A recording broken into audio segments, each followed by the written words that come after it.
अस्सलाम वालेकुम फ्रेंड्स। नाम है सकीना। सकीना नाम के मायनी है पाक। नाम है तालता, मायनी है नसीब वाली। नाम है फरहीन। फरहीन नाम के मायनी है खुशी और मुसरत। नाम है समारा, मायनी है एहतियात करने वाली। नाम है सहर।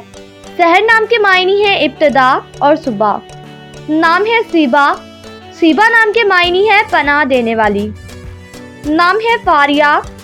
फारिया नाम के मायनी है खुशहाल खातून। नाम है साहिदा। साहिदा नाम के मायनी है तरक्की करने वाली। नाम है रबाब, मायनी है हदायत देने वाली। नाम है रजिया, मायनी है राजी रहने वाली, रजामंद। नाम है ज़ईमा। ज़ईमा नाम के मायनी है दौलतमंद खातून। नाम है ज़रका। ज़रका नाम के मायनी है नीली आँखों वाली। नाम है ज़ारवा, मायनी है बरकत वाली, खुशकिस्मत। नाम है अनूशे। अनूशे नाम के मायनी है खुशगवार शख्सियत। नाम है बसीला। बसीला नाम के मायनी है बहादुर और निडर। नाम है जाजिया, मायनी है मुस्कुराने वाली और तबस्सुम। नाम है किरत। किरत नाम के मायनी है खूबसूरत तिलावत। नाम है बीना। बीना नाम के मायनी है साफ नज़र दिखाई।